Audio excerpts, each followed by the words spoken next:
This is Emily Kless and Clementine. Emily Kless is the interpretation specialist at Naples Botanical Garden, and she is a Naples native. We're in the same club, Emily. She attained her undergraduate degree in integrated studies with a focus on regenerative agriculture from Florida Gulf Coast University. She also has a background in secondary education from several years of attendance at Auburn University. Emily started at Naples Botanical Garden as an intern in 2019 and has since fallen in love with the ecosystems of Florida. All right, good morning, folks. So my name's Emily, and I'm really excited to talk to y'all about the Botanical Garden.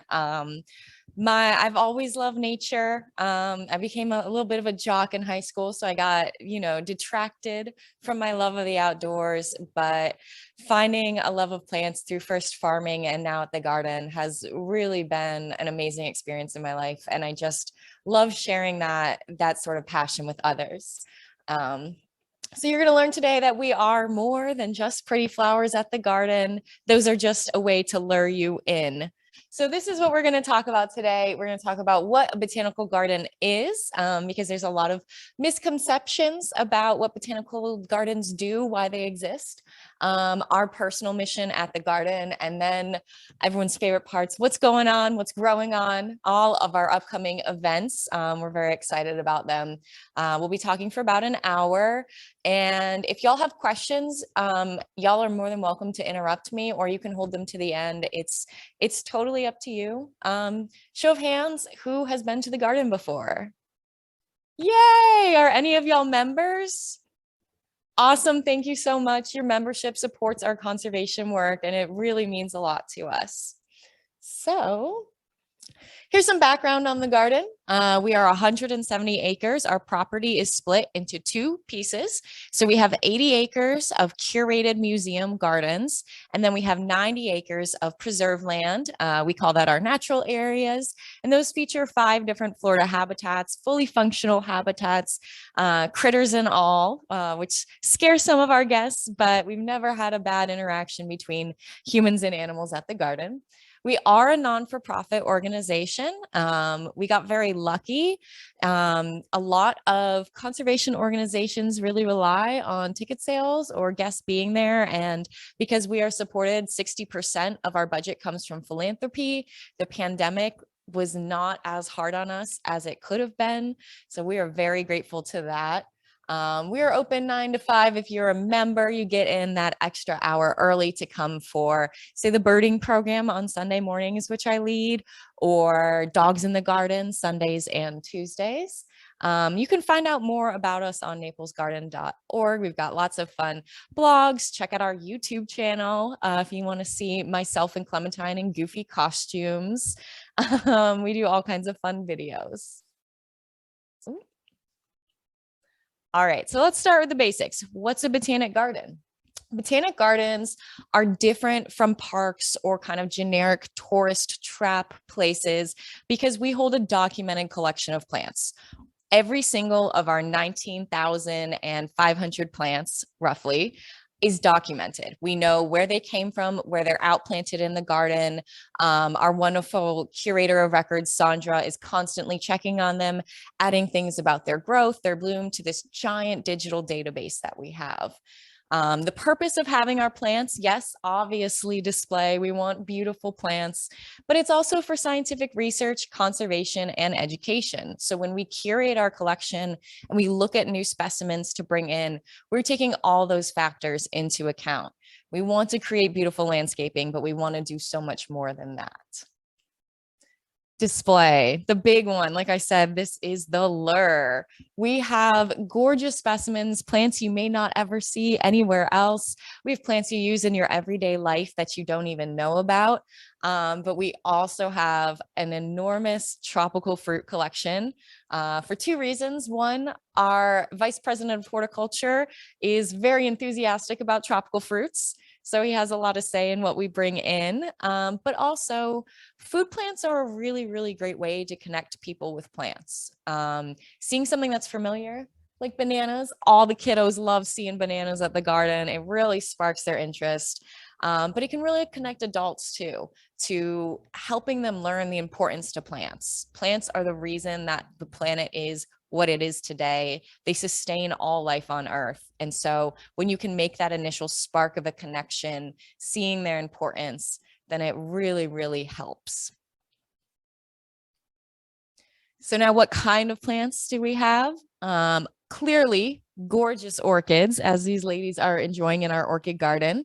But we really specialize in tropical plants, also subtropical plants, but really as the climate is changing, we focus more and more on those tropical plants because they are more well suited to the changes we will see in the coming 10 to 20 years here in Naples. So you'll never see a glass house conservatory at the garden. One, that sounds miserably hot here for Southwest Florida, trapping you all in glass. But two, we have the space and the climate to grow these amazing tropical plants without needing that. So we really take advantage of the climate that we have here. And instead of being mediocre at growing temperate or, Mediterranean plants in a glass house, we want to be really excellent at growing what grows here naturally. So tropics and subtropics. This is our future right here. We just broke ground on our Evanston Horticulture Campus. This is a long time coming project. It has been in the works for several years, raising the money, getting donations, getting grants. We've been really, really lucky to have a local representative on our side, getting us almost $650,000 in government grants to build this facility. Now, why does this matter? We are a world-class botanic garden. Y'all who have been there have seen the amazing plants and landscaping that we can do. But our behind the scenes is not so world-class. Hurricane Irma came through and really tore through the garden back in 2017 and really, really did a number on our horticultural facilities. Right now, anything that wasn't blown away in that hurricane is held together by duct tape and zip ties. I'm truly not kidding. Our volunteers work tirelessly out in the heat, potting plants. There's not a really great facility to do the work that we need to do. We have some of the most endangered and rare plants in the world sitting in our nurseries, and duct tape just doesn't do it when you're talking, that sort of importance. And their importance, all of the plants in our collection, it's about their DNA. Keeping these plants alive, having them in a database, and then being able to outplant them, crossbreed them with other organizations. That DNA is going to keep these plants alive and thriving as our climate changes. And so housing these plants, making sure we have the proper facilities for seed banking, for growing out collections, for holding plants from other botanic gardens. It's imperative. So we are going to have a 22,000 square foot structure. This will have shade houses, a sun nursery. There will be an indoor facility for our volunteers to pot up plants with air conditioning, a bathroom, a sink. It's so basic, but we're just so excited to finally get there. And so we are hoping to be done in about a year, and this is going to really propel the garden to the next level of conservation. Also, I think our horticulture team and operations team are tired of rats in their office, so this will take care of that as well. They just love crawling up in the ceiling tiles. Now, science and conservation. Conservation department may surprise you, is actually the last department to really be formalized at the garden. For a long, long time, it was just 3 or 4 people really working hard. Our vice president of conservation spent years hand removing invasive species from the property. And they have just worked so hard to get those 90 acres of habitats restored and healthy and thriving. And in the past year, the size of the conservation team has over doubled. They've got like 12 people now, and it's really amazing to see the work that they are putting in, and to have enough staff to actually do the things that we want and need to do on our property. And their main focus is creating solutions. So all of their research, all of their conservation work is solution oriented. Here you see, this is Jessica DeYoung. She is our conservation horticulture manager. She's collecting seeds on site. We do this for a couple of reasons. One, all of the plants that go into our natural areas, they are grown on site. So we collect seeds from flowering and fruiting plants. We then propagate those seeds, and then we will outplant them in the natural areas. The reason we want to collect from on site and grow plants from on site is that they have DNA that is unique to our ecosystems here in Southwest Florida. If you take slash pine trees, tree you see everywhere down here, you look at the ones that are up in Central Florida and the ones that are down here, ours actually have a little thicker, flakier bark than the ones up in Central Florida. And that's just a regional adaptation to fire down here. And so it's those sort of micro adaptations in the plant's DNA that we are trying to preserve. So we are making sure that we have that DNA and we're keeping that DNA on site. We are currently building a native plant fence line to block out some new housing construction off our birding tower. And as an intern, I got to collect seeds for buttonwood trees and other mangroves. They were propagated. And then last year I got to go out and see my little baby plants and plant them. So it's really exciting to see that and to know that we're keeping these plants alive. So now this is a picture that you will not see when you go to the garden. This was taken back in 2008 when they had just finished building the white birding tower. And you can see it's surrounded by plants. These plants, these Melaleuca trees, are very important in their native ecosystem in Australia. However, right plant, right place is the saying. Here in Southwest Florida, they become a monoculture. We had 24 acres filled with these Melaleuca trees that had to be removed. At this time in our timeline, we started to participate in the Christmas bird count with Audubon. Do any of y'all do Christmas bird counting or birding in general? Yeah, all right.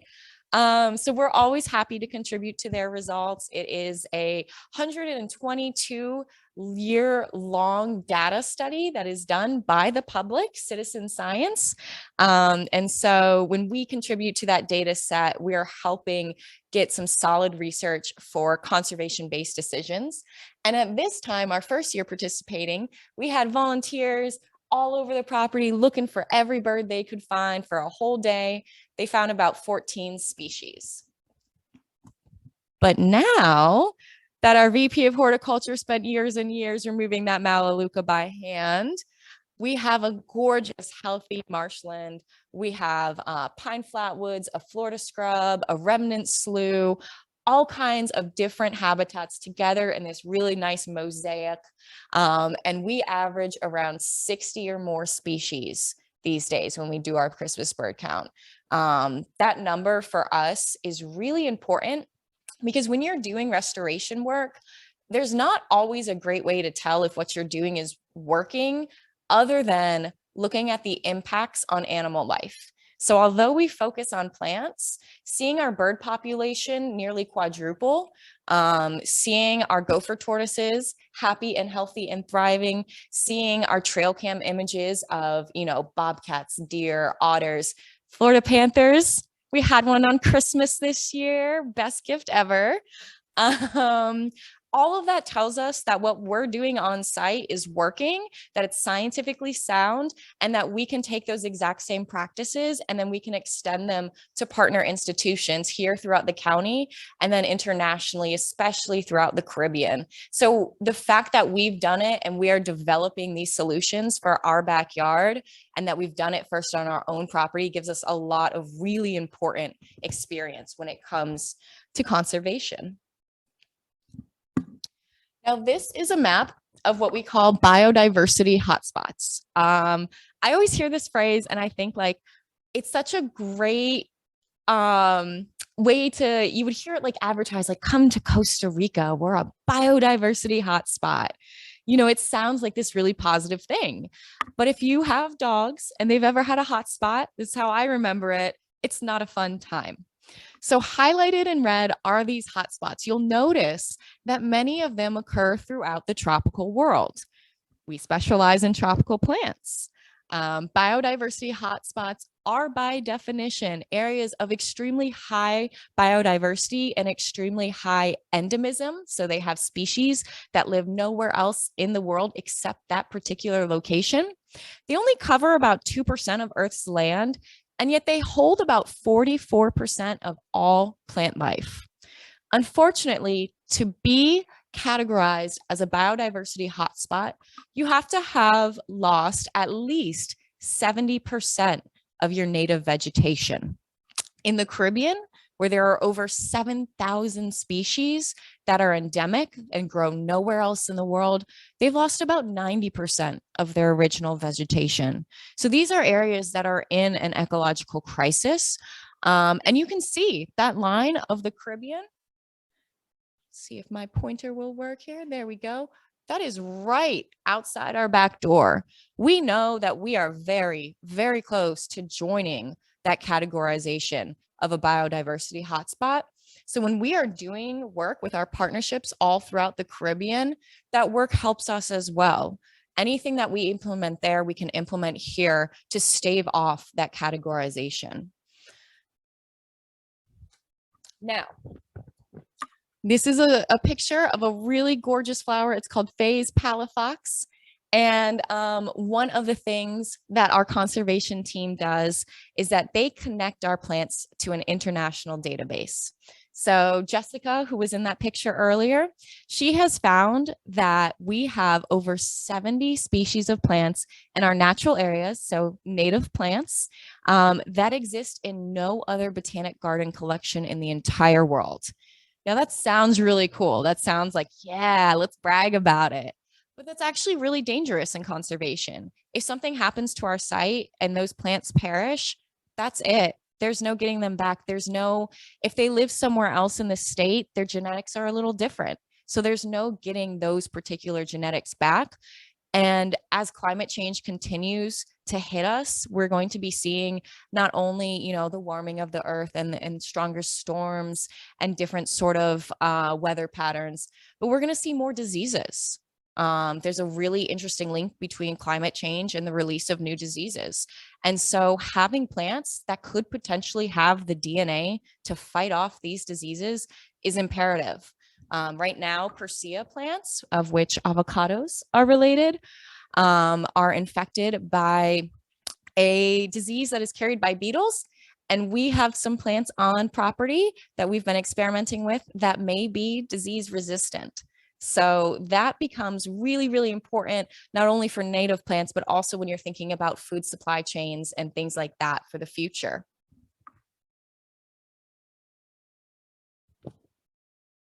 Now, this is one of my favorite plants, the Magnolia Rajnana. If you love the smell of magnolias, this plant is so fragrant. But it's another plant that we talk about for conservation. So while we look at our database, we connect to global databases because it's not just native plants. Some of the plants in our collection, when we assess them and connect them to the database, we see that, again, they're the only plants that that species is the only one in a botanic garden, and it's ours. And just like zoos have stud books where, they're flying out rhinoceroses to go mate with each other, gardens do the same thing. We are exchanging plant material, seed material. We are trying to cross genetics. We're trying to be more and more resilient. And one way to do that, besides collecting seeds and growing out plants, is when we find a specimen like this, where we were at one time the only botanic garden to have this gorgeous magnolia tree, then what we do is we will be sure to collect seeds. Right now, we've already sent propagated plants to at least 2 other institutions. And this Magnolia Rajnana, when it was evaluated 15 years ago, it was critically threatened. It was only known to 10 spots in Southeast Asia. And so since then, we imagine that situation has gotten much worse because of development, whether that's for, human life, agricultural purposes and whatnot. So this is in our future, once our horticulture campus is up and running, one way that we are going to get y'all involved in conserving plants other than just, advocating, coming to the garden, that sort of deal. But we hope to be able to take specimens like this that have really great potential as landscaping plants, because this is fragrant. This tree goes very tall, but not very wide. So it's really, really great to just add some visual interest. We're going to sell these. We're going to give them out. We're going to send them to the community, because if we have 300 Magnolia Rajnanas throughout the county on people's lawns, one, y'all can brag, I have a rare plant in my garden. That's really cool. But also, it's a greater chance of survival for the species. We've got another species called Portlandia.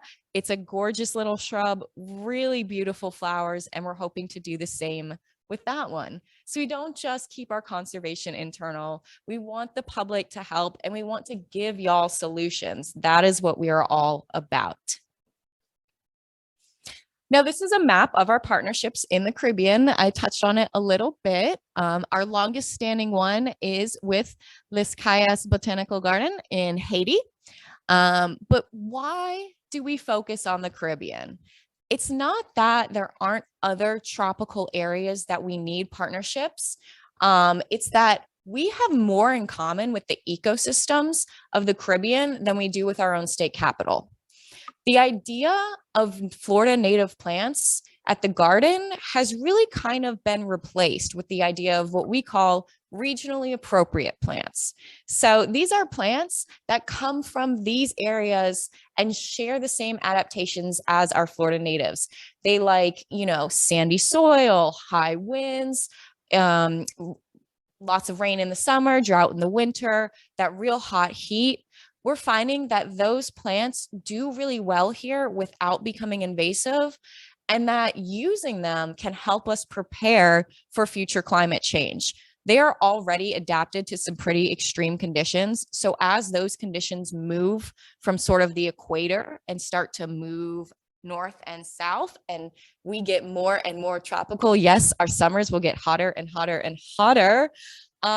We will have plants that we can use in our medians, in our landscaping for urban forestation that will do well. They'll need less fertilizer, less water, less inputs. They'll survive stronger hurricanes. So we have really thrown away the idea of Florida natives. Yes, we still love them. We still use them in our natural areas. We're not going to introduce Caribbean plants to our native ecosystems, but we are going to use them for forest rehabilitation and urban forestry and things like that.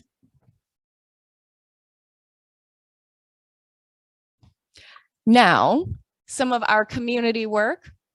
So like I said, we have many partnerships in the Caribbean. We also have a lot of local partnerships. Collier County Parks and Rec, the city of Naples, the city of Marco Island, Everglades City, and the city of Fort Myers are all coming to us. Now, they're not coming to us and looking for, say, plant identification.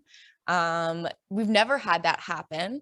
A lot of botanic gardens, their research specializes in maybe a family or a genus of plants. They are learning all they can about that very narrow window. That information is very important for conservation. But what we have found is that the actual need is with giving solutions. So we want Collier County to come to us and say, hey, we're building a new sports park, which they are. And we want to make sure that we're using less fertilizer, less water, and that it looks amazing. And that when hurricanes come through, the whole thing isn't just lost. And we are able at this point to make recommendations. And then once that horticulture campus is up and running in a year, we will actually be able to give them those specimens. A lot of times when you buy native plants from a greenhouse, if they were grown or originated somewhere else, they don't do as well. A lot of the royal palms that dot all of our medians, they're so beautiful and lovely. Well, right now there's a city code that says they have to be 10 years old before they can be planted in. So they have lived in a pot for 10 years. that is not good for those roots. They get super, super bound and they just aren't able to really spread and recover. So while they stay looking and growing nice, the minute high winds come through, they just topple. However, working with the city and recommending that they get younger plants, yes, they're not as stately and tall and gorgeous, but younger plants will do so much better in the coming years. So it's things like that. Here you can see this is Chad. He is the VP that I talked about removing all of that Melaleuca. And this was during a beach restoration. So we were actually invited out to several beach access points here in the county, and we were removing invasive species that were creating a monoculture. Anytime you've got a monoculture, just like that Melaleuca before, you have very low biodiversity with plants and animals. So we removed those invasive species. We added a big diversity of native species and some regionally appropriate ones. And that will help stabilize our shorelines, keep that sand in place, have a healthy ecosystem. And then that reduces the need to re-nourish the beaches with sand so often. So you're actually cutting the cost of maintaining your beaches and adding to beauty. And it's projects like that that the community doesn't really see or know about when you come and you just see, you know, a gorgeous museum collection, but that is really what drives our work. Education, my department. So this picture is our Vice President of Education, Britt Patterson Weber, and she was leading a stormwater tour. Now you notice that these are adults in the tour. We do not just contain environmental education to children. People of every single age need to be educated. So here we have environmental engineers, a city manager, HOA leaders, all kinds of people that came through and learned how we treat our stormwater with plants. Now, most people, as I'm giving daily tours at the garden, I'm like, I knew you didn't come here to learn about stormwater treatment, but this is a really amazing system we use. And this is actually by using plants to slow and filter water, we can make sure that we are not adding any nutrients, toxins, pollutions to the water, because we do connect to both the Gulf of Mexico and then Rookery Bay and the greater Everglades. So we can make sure that we are not adding to blue-green algae, red tide, all of those things that have become such a crisis here in Southwest Florida. We even had the Blue-Green Algae Task Force at the garden taking notes and learning from our system. So it's really exciting. We know that we have to get people to change their behavior and their attitudes towards plants. And so we specialize in giving them solutions. It's not enough to make people aware that plants are important. We want to be able for them to leave the garden and feel like they can do something. They have power, they have knowledge, they can go to their HOA and say, hey, you know that grass that just goes straight up to the edge of our pond, and the pond always looks yucky, and you know there's not much wildlife. You know, if you added some plants around that pond, you wouldn't have to worry about algae. The water quality would be great, and I'd see some wildlife in my backyard. And that's really empowering for people to see that change. Now, I mentioned this a little bit already, applied science, that is where we differentiate ourselves from other botanic gardens, because again, we are looking at practical problem solving, whether it's water quality, whether it's climate change, whether it is animal populations, sustaining wildlife. We are looking at what can we do right now. We know that Florida is unique, we have habitats here that exist nowhere else. We have species here that exist nowhere else. And so we really have honed in on that knowledge of our own region through the years and years we've done with our property, reestablishing those plant populations. And that specialized knowledge is really important when it comes to sharing with other institutions. Locally and internationally, we are a collaborative partner, and that's kind of unique. It may not sound unique, but we're a young botanic garden. We were created in 1994. We first opened our fundraising, very small mosaic garden in 2000, but the main gardens that you see today did not open until 2009 and 2010. Our youth as an institution, this may seem odd, but it really works in our favor. Older botanic gardens, say like Kew Botanic Gardens in London, New York Botanic Gardens, they come with a lot of baggage because for a long time, the botanic garden trade was usually about taking. So botanic gardens would go into tropical areas. They would take specimens that were really cool and then leave. There was no partnership. There was no give back. So when you're working with institutions like all of those in Haiti, the Dominican Republic, Cuba, places that have typically experienced a not great relationship with a, Eurocentric botanic garden, we don't have that baggage. We come in, we are humble. We make sure that it is an equal exchange. We make sure that we feel that we let them know that they are appreciated, that we appreciate the partnership, that it is open communication. And so far that's worked really, really well for us. We've been invited to some regional conferences. We don't belong in those regions. We're not in Central or South America, but those gardens and conservation institutions want us there because they know that we are open, that we are going to give and take, and they want us to help participate. And that's been really amazing to see our partnerships grow throughout the years.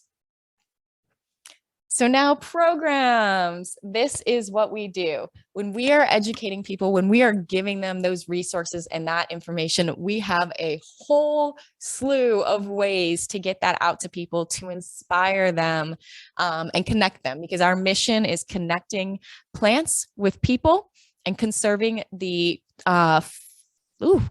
plants and habitats of the tropical world.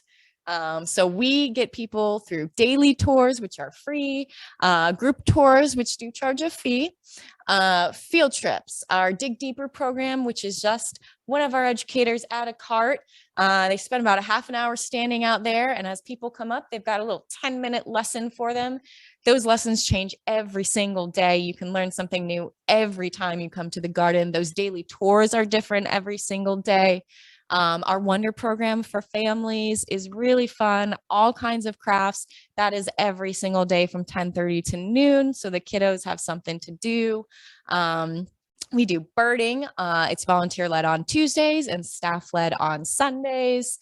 Audio tours. Because of the pandemic, we got digital. So if you can't sign up for a daily tour because they're all full, which does happen during season, or if you're more of an independent explorer, that's how I tend to be when I go to other institutions, you can learn on your own. Use your cell phone and learn a little about the garden.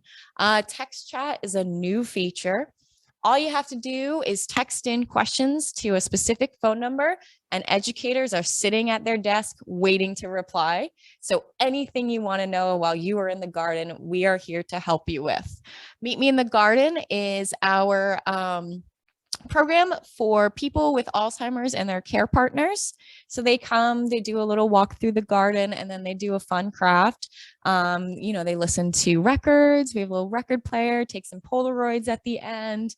Nature journaling is a free class we offer for those 55 and up. We have several sessions. Our staff artist, Donna Marie, leads it, and she's absolutely amazing. My mom took it, little plug.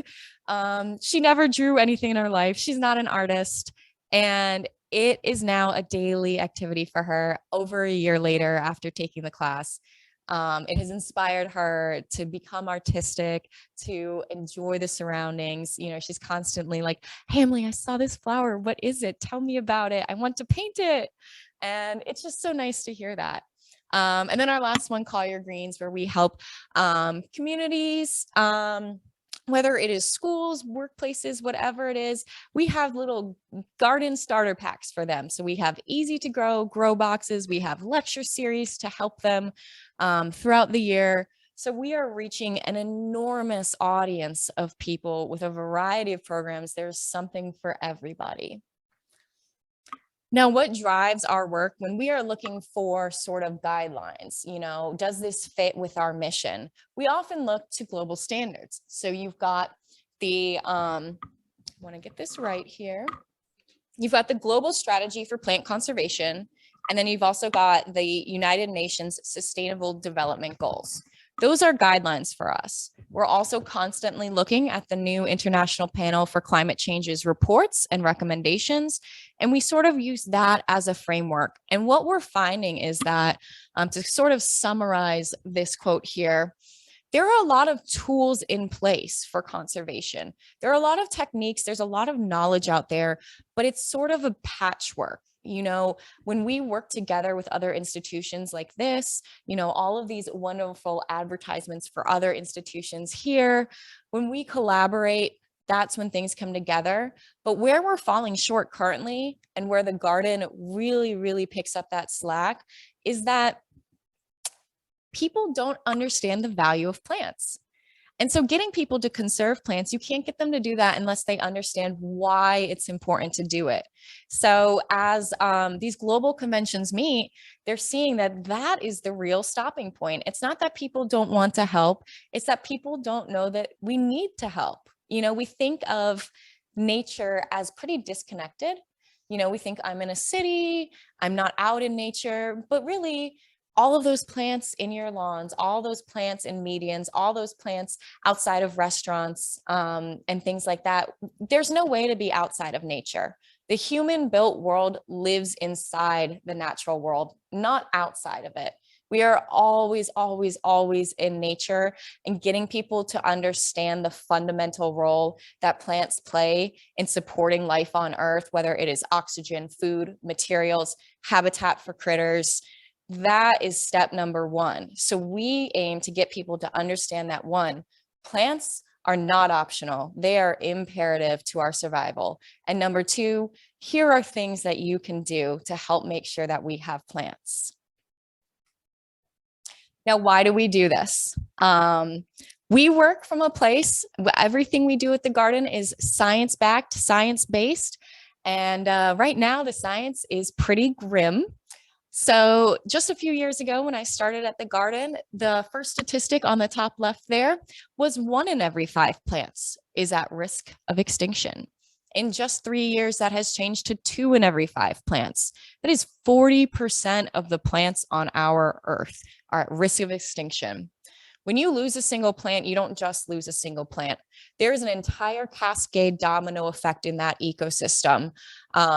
Nature is deeply, deeply intertwined with one another, and those effects really ripple, and they can cause a multitude of other extinctions. So saving a tree is so much more than saving a tree. It's saving, you know, a habitat, a place for an orchid to grow, a place for a critter to get some good snacks on those leaves.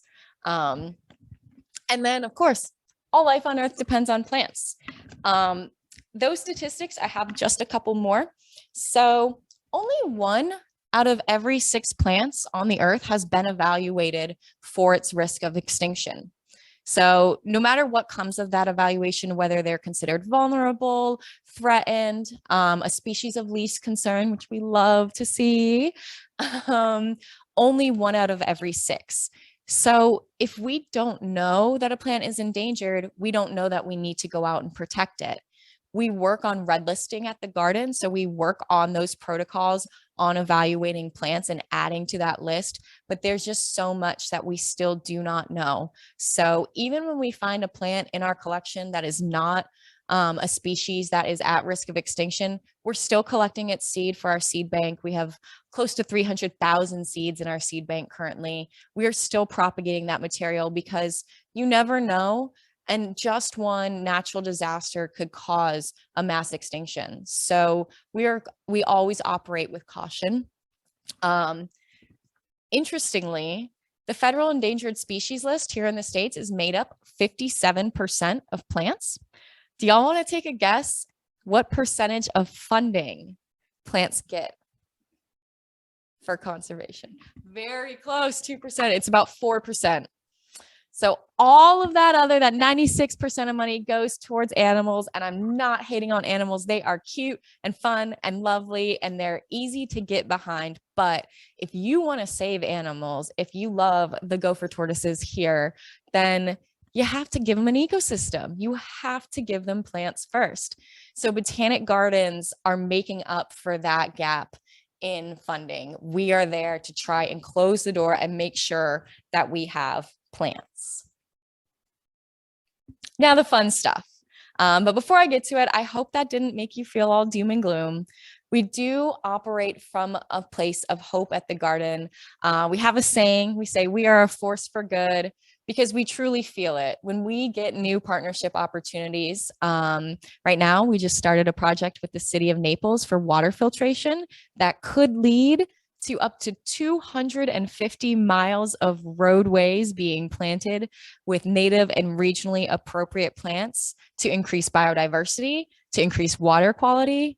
That for us is an amazing piece of hope. So the work that we're doing, we know it's dire, but if you think about some of the hardest times in humanity's history, those times also bred some of the most wonderful times of teamwork, of innovation, and really just bouncing back. And so that's where we operate from. We know the statistics are scary, but we also know that this is our moment.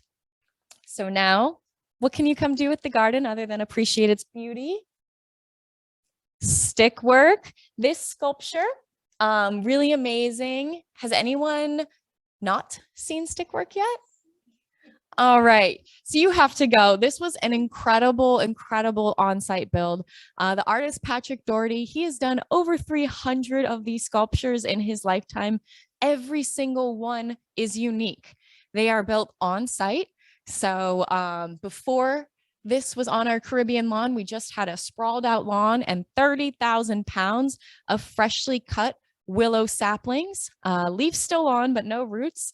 All those leaves were stripped off, and then a period of 17 days, 544 hours of work between 100 people. We got this magnificent 70-foot sculpture. And it really inspired our annual theme this year, which is intertwined. So our educational programs this year are focusing on relationships in nature, whether that's between plants and animals, plants and plants in their ecosystem, plants and people. We are looking at the way in which really twining yourselves together, strength in numbers, weaving, things like that, and stick work is just really, really stunning. The title is Sea Change. Patrick Doherty does not give his sculptures a title until he finishes. It's because they evolve as he makes them. He's very wonderful to work with, very nice, take suggestions from volunteers. Oh, there should be a window here. And he's like, yes, great. But he dubbed this Sea Change. He was inspired by the critical role that water plays. Here in Southwest Florida, he said everywhere he walked in the garden, he could feel, see, hear water. And also this part of our Caribbean lawn is actually designed to represent those sort of beachy habitats of the Caribbean. It's got our palm collection. It looks out on the lake. So that's our little beach shoreline. So it just fits really well. And it is a little nod to climate change as well. But as you walk through it, you really do get a sense of feeling like you're going through waves. And there's even one arch that when you look at it just right, it looks like the top jaw of a great white shark. I can't convince you of it. I've spent a lot of time in the sculpture. I see it. Maybe I'm crazy, but it's a really fun interactive sculpture. And that will be at the garden until we think about 2023. So it's a semi-permanent structure. Typically his sculptures last about 2 years and they finished it in November of 2021. So you got plenty of time to enjoy it. Now, Sunset Wednesdays, this we started a couple of years ago, but now we are really amping it up. So every single Wednesday, you can come to the garden and stay until 8 p.m. Enjoy a sunset. There is a special at the cafe. I think there's a wine special too. And now we are piloting a program that our education team has never done before. This will be a paid program series. We have lots of activities. Tomorrow night, we will have a special guided tour by yours truly with all sorts of fun props. We're going to be exploring that intertwined theme throughout the garden. When you pay for these programs, you get a drink ticket. It's good for a beer, a wine, a soda, whatever you drink. And they end right before sunset. So you are in place to enjoy sunset. We'll have reef making. We'll have terrarium building, a sip and stroke, little painting of water lilies. And then we're culminating the event with a cocktail scavenger hunt on our last Wednesday of program. And this is all gearing us up for next year when we are going to be doing some huge festivals and programs to celebrate the plants and culture of Mexico, because we will be featuring an exhibit on Frida Kahlo. We are very excited for that, but I can't tell you much more yet. I live in the future at work because I'm preparing all of the lesson plans and tours for Frida. So I'm like deep in it and I just want to scream about it. It's so exciting. But this pilot program is really exciting for us. So if you want something to do on a Wednesday evening, go to our website, sign up. If you're a member, it's a little cheaper, but it's not that expensive. And we've got some really great programs. Music in the Garden, second Saturday of every month. This is a band called The Woodwork. They were playing at our Blooms and Brews event, which we only held once before the pandemic came, and we are doing it again this year. I think we've got over 20 different local breweries coming, so you can come and enjoy some sips in the garden. It's gonna be really great. There'll be live music. I believe that is April 16th. But music in general, always second Saturday of the month. We've got a whole rotation of really great artists. And we find that it just kind of adds another layer of connection for people to plants to enjoy them in a really nice setting. Now, woven. This, when you come to the garden, especially as we're heating up, you want a nice way to cool down. You can go inside Kapnick Hall. That is our art hall. And this display, this art exhibition starts in just a few days here. They're getting ready. It's called Woven Fiber Arts Now. We've got 5 different local artists who work with weaving or textiles.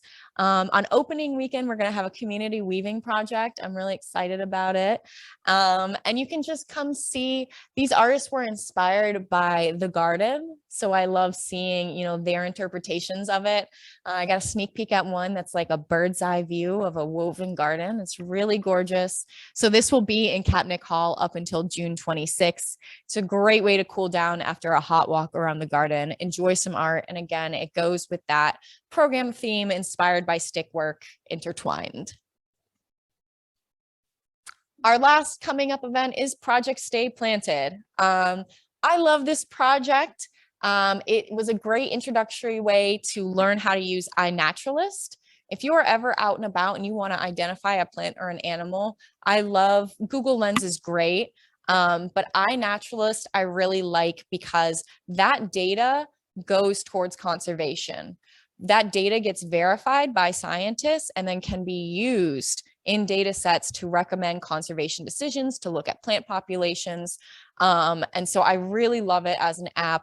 We've already got some tutorials on our website for how to use it, but that will be launching on Earth Day and it will go through Memorial Day. And all you have to do is go outside, take a picture of a plant, identify it, and boom, you're adding to the project. It's really amazing. It's great to see. I use the app all the time, even after the project ends. It's just a really helpful ID tool. And also you're adding to scientific data. And as a citizen, that feels really, really empowering. So this will be our 3rd time doing it. And we're very excited. And that's it. So does anyone have any questions about the garden? Are any of y'all surprised at sort of our purpose and what we do? Did it sort of change the way that you think about the garden?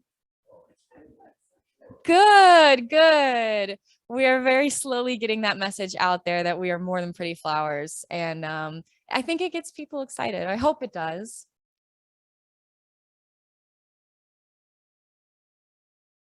Yeah. Yeah. And for us, it's really interesting. Most of the land in the United States is owned by private homeowners or businesses. So most of the land that is up for conservation is something that we can do in our own lives, by having those native and regionally appropriate plants in your own yard, outside of your business, things like that. We actually have a great amount of land that can be conserved if we just do it right. They're actually extending the boat ramp down at Hamilton Harbor, that public boat ramp. And as they do, they're adding more pavement, so more impervious surfaces. That water, originally, it was planned to just run off the pavement into the Gulf, but that is horrible, horrible for our water quality. And so instead, they're going to divert the water into the garden first, where we are outplanting a brand new marshland for it to go through and be filtered. So it's the idea that development and growth can happen. We know that Naples and the world will continue to develop, but we can do it in a way that's really smart and that balances nature as well. So yeah, private landowners, they are up big for conservation. They have so much power. Yes, my pleasure. Oh, you're cute, Clementine.